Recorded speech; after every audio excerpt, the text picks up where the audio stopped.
възмества цар. И царство ще потроши царство, когато върнеш Христос на мястото му. Когато върнеш Христос на мястото му, то ще дойде царството му върху тебе. Божието царство не се установява на земята от Бог, не се установява от ангели, установява се от хора. Посланието е върху хората, не е върху ангелите. Ангелите работят с хората, за да ми изяснят посланието, но посланието и установяването на царството е в твоите ръце.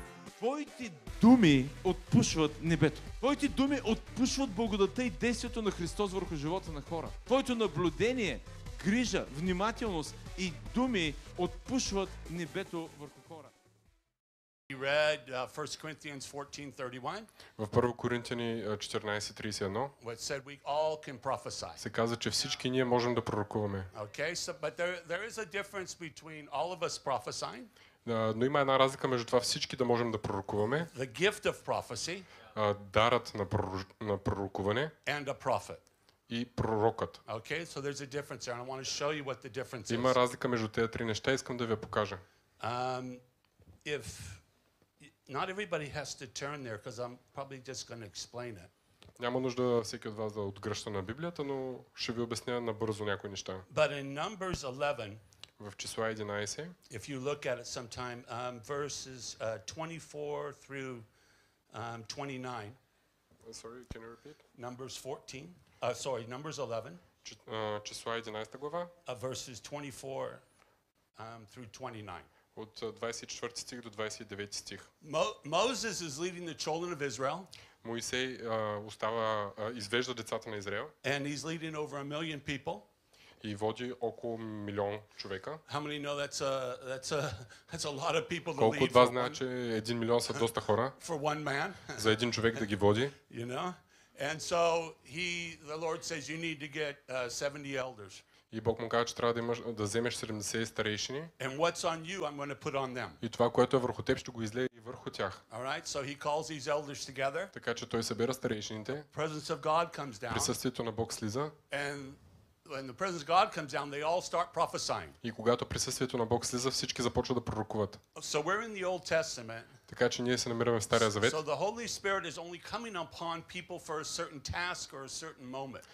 Когато Святия Дух е слизал върху конкретни хора само за определена задача или за определен момент. Okay, because Jesus hadn't died on the cross yet. Защото Исус все още не беше умрял на кръста. And so when they did the sacrifices in those days for sin, it was like a covering over of the sin. И когато са правили жертвите за грях, е било преглеждано като покриваме този грях. Заради това правим жертва. When Jesus died on the cross, then that sin was gone. И когато Исус умря на кръст, този грях вече беше изчезнал.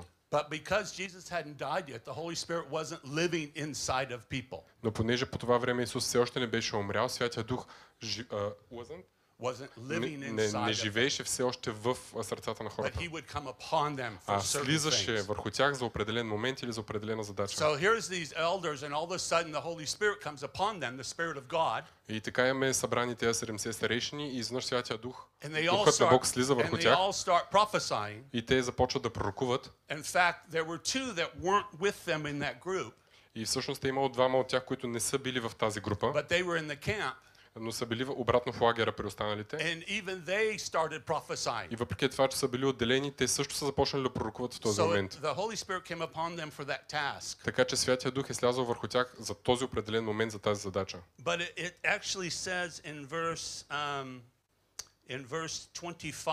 Но в 25 стих се казва, се казва, че те пророкуваха, но след това престанаха. So God came upon them. Така че Бог слезе върху тях. And they were commissioned into the task that they had. Били са предизвикани към задачата, която трябваше да свършат. But they didn't keep on prophesying. Но след това не продължиха да пророкуват. Okay? Okay. But here's a situation where the Spirit came and everybody started prophesying. All those elders started prophesying. Но ето една ситуация, в която виждаме как Святия Дух слиза и изведнъж всички започват да пророкуват. And they weren't prophets. А те не бяха пророци. Въпреки че бяха в присъствието на Моисей пророкът, но те не бяха пророци като него. И въпреки това Святия Дух слезе върху тях и те започнаха да пророкуват. И в Първа царе, No, maybe it is Samuel. Let me find it. I think it is. It's in the Bible. It is in the Bible. I know it's there Библията е someplace. някъде. Christo, thank you. Thank you, my friend. Моят скъп приятел Христо. That's not there. There it is. It's in 1 Samuel 19. В Първо царе 19 глава. And you can read it sometime. 1 Samuel Може 19, понякога да го прочетете. verses 20 through 24. От стих 20 до 24. David's running from Saul. Давид бяга от Саул. Right? King Saul's trying to kill David. Цар Саул се опитва да убие Давид. And David goes and he's with Samuel with the company of the prophets. Давид е в компанията на пророци като Самуил. Saul sends some messengers, some soldiers to go get David. Саул изпраща своите войници за да хванат Давид. They go and they find Samuel. Те отиват, намират Самуил. But now they're in the company of the prophets. Но намирайки Самуил, вече се намират в компания на пророк. Spirit of God hits them. Веднага Святия Дух ги удря. They all start prophesying. Всички започват да проповядват. Now we read this and we think, oh, well, okay. Четем това и си казваме, окей. These guys are there to take David. Тези хора са там, за да вземат Давид в плен. These are not nice Christian men. Това не са готини християни, които са дошли от църквата, за да видят Давид. These are hardened warriors. Their mission is to take David. Това са твърди войници, чиято мисия е да убият Давид. Yet the presence of God comes on them. И въпреки това Святия Дух слиза върху тях. They start prophesying. И започват да пророкуват. Now anywhere between 3 and 10 people. Те са някъде са били между 3 и 10 човека. Okay, now they can't do anything. They have to go back and tell Saul. И сега трябваше да се върнат и да кажат обратно на Саул какво са направили. Saul sends another group. Обаче Саул изпраща друга Same група. thing happens to that group. Същото нещо се случва и с следващата група. Come into the presence of the prophets. Пристигат в присъствието на пророк. Spirit of God, they all start Святия Дух prophesying. слиза и започват те да пророкуват. They've got to go tell Saul. И те трябва да отидат и да кажат на Саул. Saul sends another group. Саул изпраща следваща група. Same thing happens. Същото нещо се случва. Now Saul says, if you want it done right, you have to do it yourself. И Саул си казва, ами ако трябва да се свърши нещо качествено, трябва да се го свърша сам. Saul goes, I'm going to go there. И затова Саул си е казал, аз ще отида. Saul goes there. Саул отива. Before he even gets there, преди дори да стигне, he starts prophesying. Той започва да пророкува. And when he gets there, и когато пристига на мястото, he falls on the ground. Пада на земята. He takes all his clothes off. Разкъсва дрехите си. And he's prophesying in the dirt day and night. И започва да пророкува в пръста ден и нощ. Totally against his will. Тотално срещу всяко негово желание. But he came into the place of the presence of God. Но е попаднал в място, където е силно присъствието на Бог. And so if those guys can prophesy, ако тези хора могат да пророкуват, I think you can prophesy. Мисля, че и вие може да го направите. Amen. Амин. So when it says God will pour his spirit out upon all flesh, казва се, че Бог излива присъствието си върху всяка твар. The all prophesy. Всички се пророкуват. The Spirit of the Lord can come corporately into a body, right? Святия Дух може да слезе върху едно цяло тяло. The Holy Spirit comes upon us, he lives inside of us. Святия Дух идва върху нас, но и живее в нас. So he can come up, you can feel that unction of the Holy Spirit to begin to prophesy over somebody. Така че може да започнете да усетите тази подбуда от Святия Дух, който живее във вас, да отидете и да пророкувате на някого. In a corporate setting like this too, the Spirit of God comes and we can prophesy. Дори в едно общо такова събиране като това, Святия Дух може да слезе лично и да ни подбуди да пророкуваме. Now, in your day-to-day life, you may not. В ежедневието си може и да не го But правите. there can also be times where you will. Но може и да дойдат времена, в които ще го правите. Amen. Амин. Okay, it's just like, you may see somebody healed when you pray for them. Както когато може да видите някой, че е изцелен в момента, в който се помолите за тях. Yet you may pray for a lot more people and not see them healed, but you may see one again healed. В същото време може и да се молите за много хора и те да не се изцеляват, но един от тях да се изцели. Okay, so if you have the gift of prophecy, дарът на пророчеството, на пророкуване. Christo gave me a coffee mug yesterday or today. Yesterday, he gave me a coffee mug as a present. Христо ми подари една чаша за кафе като подарък. He's like, I still have that coffee was good. This isn't the mug. Това кафе беше готино, но това не е чашата, за която говоря. This is paper. No, това е хартия. Не изглежда същата като тази чаша. But if he gives me the mug, you give it to me. Ако той ми даде It's a чашата, gift, right? е подарък, нали? So this is mine. Така че това вече е мое. This is my gift now. Това е моят подарък. Now I can put coffee in this mug anytime I want. Мога да си сипвам кафе в тази чаша всеки път, когато пожелая. I have the gift, Имам този подарък and so that gift is mine, и този подарък вече си е мой. and I can activate the gift anytime I want. I can pour coffee И in. мога да активирам този дар всеки път, когато си поискам. Аз мога да си налия кафе по всяко време в тази чаша. And I say, God, put coffee in. I'm ready. Мога да кажа, Боже, нали кафе, I can чашата ми е prophesy готова. over people Мога да пророкувам върху хора, because it's a gift that I'm carrying. защото това е дар, който аз нося. It's not like I have to wait for the presence of God to fill the room. Не е нещо, което аз трябва да чакам, сякаш присъствието да We изпълни carry the залата, presence of God, понеже аз нося това присъствие. Amen. Амин. and I have this gift. И имам този дар, And подарък, so at any time, I can actually prophesy over people. така че по всяко едно време аз мога да пророкувам на някого. Now the Lord may say, oh, don't put any coffee in. Бог може да каже, не дей да слагаш кафе вътре, I want to get I want to get the message through the word today to them. понеже аз искам да предам посланието чрез Словото днес за тях. So then I won't prophesy over people. Така че в такива моменти аз не пророкувам на хора. It's funny because if you have the gift, Смешното е, че ако имате дара, everybody wants you to prophesy over them. всеки от вас, всеки иска да пророкувате за него. I've done it for 5 hours before. Случва ми се и 5 поредни часа да ми се наложи да пророкувам на хора. While I love the gift, that's not fun. Обичам този дар, но такива моменти не са ми забавни. Amen? Amen. That's a lot to do. Понеже е много работа. But the gift is there, Но дарът си е там so the gift can be activated at any time. и той може да бъде активиран по всяко едно време. But God may say, no, not today, don't pour any coffee in that cup. Но Not Бог today, може да it's not дойде в gonna един happen. момент и да ви каже, не сега, не дей да наливаш Because maybe кафе. he wants to come through the message, Защото той може да иска да слезе чрез посланието. or maybe he wants you to get it in the secret place. Или може да иска да каже тези неща на конкретен човек в тайното му място. Amen? Амин. But now some of you may have that gift of prophecy and you know what it's like. Някои от вас носят този дар на пророкуване и знаете за какво говоря. Like I have a very hard time in a prayer line. Много ми е трудно когато правим молитвени редици. It's very hard for me to go touch. Много ми е трудно да мина и да докосна. I usually end up going, Обикновено за мен протичат така нещата. Слагам се ръката и веднага ми идва нещо за човека. Минавам към следващия човек, пак ми идва слово. И ми е много трудно просто да положа набързо ръка на хората. I do remember the day back in the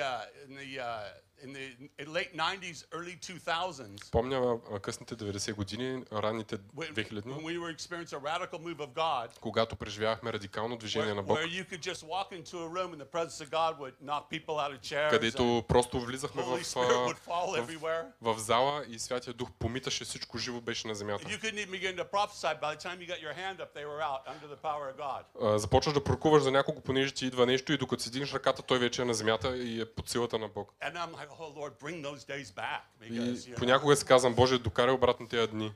But I'm just trying for you to understand, like, so we can all prophesy because the presence of God fills the place. Опитвам се да ви обясня това, че когато присъствието на Бог напълни залата, Presence of God is on your life. присъствието на Бог изпълва вашия живот. And so there's those times where you'll prophesy. И има моменти, в които вие ще пророкувате, But it may not be like the gift но това не е като дарът да that's го имате, always there to be able to prophesy. който означава, че ако го имате, вие винаги ще може да пророкувате. And then a prophet А пророкът вече е is третото нещо. different than is somebody who he is the message that he carries.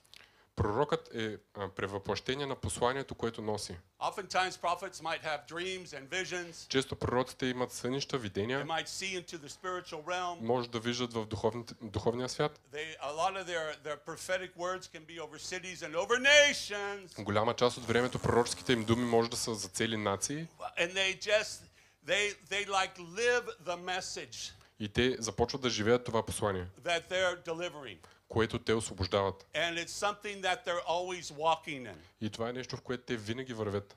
Where they almost like they see in a way that sees nations, the destiny of cities, of people and of nations. Начинът, по който те виждат в духовния свят е виждат направо съдби на цели нации и народи. But we can all prophesy. Но всички ние можем да пророкуваме. Amen. Амин. And this is, it says in the Bible, it says, apostles, prophets, evangelists, teachers, and pastors.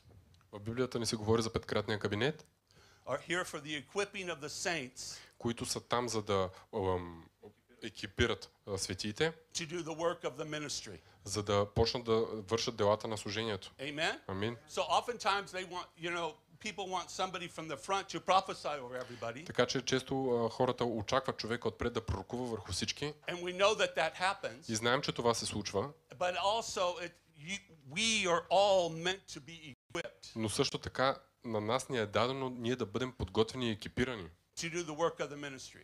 Да служим в това служение. It's not up to just a few people. Не е само за няколко човека отпред. We can all pray for the sick and see them healed. Всички ние можем да се молим за болни и да ги виждаме изцелени. All prophesy. Всички можем да пророкуваме. Amen. Амин. And I think Christo covered some things very well. И мисля, че Христо покри няколко неща доста добре. Oftentimes when I'm going to pray for somebody, често ми се случва, когато отивам към някого да се помоля. Често се преплитам с пророчество. И казвам на Исус, Боже, какво искаш да кажа на този човек? Не се отнася до това какво Брайан аз искам да кажа на човека. А сякаш обръщам посланието си към Исус. Исус, ти какво искаш да кажеш на този човек? Защото аз мога да те видя през моите земни очи, през перспективата ми. View of you just by looking at you. И мога да направя едно предопределено пророчество само гледайки те физически. You know, and I might look at somebody and go, well, they don't seem very interested. They look like they're bored. They're falling asleep. Може да погледна някого, той да изглежда супер изтощен, уморен, незаинтересован, вече почти заспиващ. I just woke everybody up. Току-що събудих всички. But the Lord says no, but I've called that person. Но Бог ми казва, че е повикал и е призвал този конкретен човек. I've got plans and I've got purposes for them. Имам планове и цели за този човек. And I need you to speak destiny into their life. И искам да изговориш съдба върху техния живот. And so I can't look at them through natural eyes. И аз трябва да се абстрахирам от това, което виждам физически. I have to look through kingdom eyes. И да погледна през царските ми очи. You know, it's like Christo talked about. We're looking for the gold, we're not looking for the dirt. Това, което Христо каза, търсим за златото, а не букука. It's easy to find dirt. Понеже е много лесно да намерим мръсотия. Лесно е да намерим греха. Лесно е да видим какво е грешно в живота на хора. Но Исус търси златото. И Той иска от вас вие да извадите това злато и да изговорите съдба и цел върху животите им. И Библията ни казва, че ние стоим заедно в Христос. В небесни места.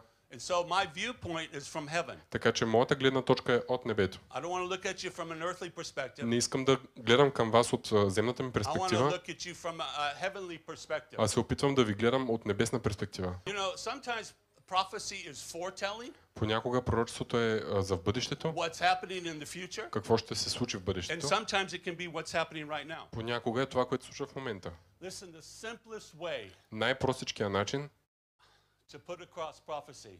Да извадите от вас пророчеството е от място на бащата, който ви обича.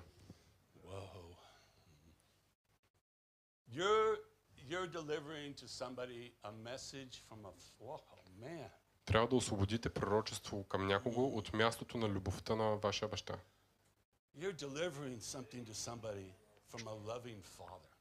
Освобождавате послание към някого от неговия любящ баща. Татко обича този човек. Трябва да си кажете, Исусе, Господи, какво искаш да кажеш на този човек в момента чрез мен? Коренът на пророчеството е това да Исус да бъде вдигнат в живота на този човек. Да бъде като благословение, като приповдигане на този човек. Амин. Не за да го погубите, не за да го посрамите, не да му докарате вина, а да го повдигнете и да го окуражите. И знаете ли, ако се вместим в тези периметри, може пророчеството A prophet may bring in correction. correction to get you back on the right track. Пророкът може да ви докара нещо като корекция, за да ви върне обратно в пътя. Maybe a person's got off track and the prophet can bring a corrective word. Може би човек е излязъл леко от релсите и пророкът идва към него с коригиращи думи. Maybe he can have a corrective word for the church. Може да има коригиращи думи за църквата, освободени. But he's always going to, if the prophet gets a word like that, но ако пророк получи такъв тип слово и думи, he goes through the pastor. Той първо трябва да мине през пастора. Well, you're not the pastor. He goes through the pastor. Той е пастора. That's how you do it. Това е начинът, по който се правят нещата. I talked to Christo about it. Говоря с Христо първо this is what I feel like the Lord is saying. И му казвам, усещам, че Бог ми казва това нещо. And he says, yeah, I agree, go ahead and release it. И той казва, да, съгласен съм. Or no, don't release it. Отиди и го освободи в църквата, или казва, не, на този етап не го освобождавай. But otherwise, for all prophesying in the gift of prophecy, но дарът на пророкуване it's to uplift, encourage and exhort. Е за да окуражи, да освободи и да насърчи хора. Amen. Амин. And like I said, it's like a love letter. И точно както казах, като едно любовно послание to somebody from the Father. Към някого от неговия баща. It's like, Jesus, what do you want to say to this person? И си казваме, Исус, ти какво искаш да кажеш на този човек? That's the place we prophesy from. Това е мястото, от което ние трябва да пророкуваме. That's how you can go into your grocery store. Това е начинът, по който вие трябва да отидете до бакалията. Talk to the person behind the counter. И да тръгнете, да говорите с човека, който е на каса. And you begin to feel something stirring in here. И докато се говорите с него, докато си купувате неща, започвате да усещате как нещо ви чувърка. И изведнъж им казвате колко много Бог ги обича, колко много се грижи за тях.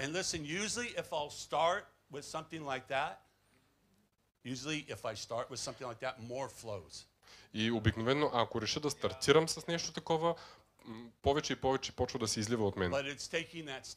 Но това се отнася до стъпката, която аз трябва да предприема първи. Дори когато пророкувах за нея, нямах подготвено пророчество предварително в главата ми. Изведнъж Господ сякаш постави като маркер я маркира. Не означава, че хората около нея имат по-малко светлина. Но понякога той ми посочва конкретни хора като с маркер. И знаех, че трябва да започна да пророкувам нещо за нея. И в момента, в който поех крачката, той сякаш ме обзе и започна да говори чрез мен.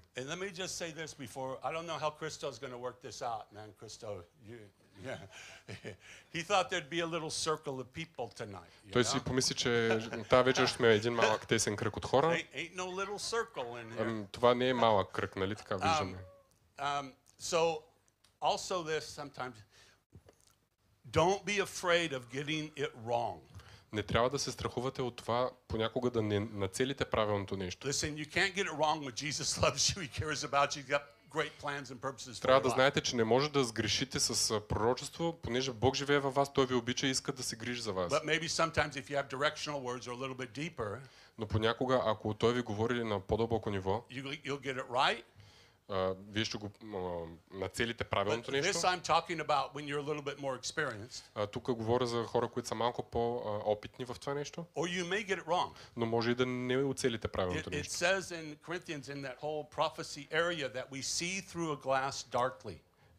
И в цялото пророчество в Коринтияни се казва, че ние виждаме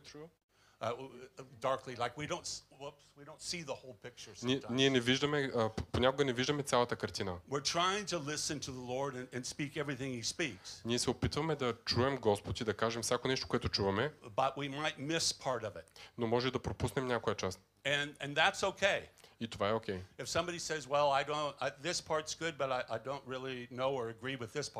И може човек отсреща да ви каже, да, знам за това нещо, нацели правилното нещо, но това не съм сигурен какво точно ми казваш. И тогава е редно да кажете, окей, може нещо да съм пропуснал, нека да се молим заедно. Ако съм го пропуснал или съм разбрал грешно, извинявам се, няма проблем. Бъдете смирени. Не бъдете горди. О, не, няма как да съм объркал. Мисля, че точно сега си в грях. Не. Това не е нещо, което ние правим. Чуйте, срещал съм пророци, много добре известни пророци, които да са пропускали целта в словото си към мен. Един път един ме извикал отпред. И ми каза, това и това се случи с твоята дъщеря. И му казвам, окей. Той е получил обаждане по телефона. И той през цялото време продължаваш да говори какво се е случило с дъщеря ми. А е нещо, което никога не се е случвало. И накрая му казах, благодаря ти, дадох му прегръдка. Не го видях, докато не мина някакво време и един път се засяхме на летището. И той каза, какво се случи с пророчеството, което освободих върху теб? И тогава вече му казах, съжалявам, нямаше нищо общо с мен. Беше тотално на различно място. И нямаше нищо общо с дъщеря ми, но това е окей. И той тогава ми реагира с, окей, извинявам се, благодаря, че ми каза. Понеже не е края на света. Ако пропуснете целта в вашето пророчество, амин. Но трябва да го разберете това нещо, че окей е да сте го пропуснали. Но не позволявайте на страха да ви спира да го правите. Амин. Трябва да поемете риск. Трябва да поемете вяра. И трябва да бъдете с намерение да излезете с вяра, чрез вяра, за да го направите.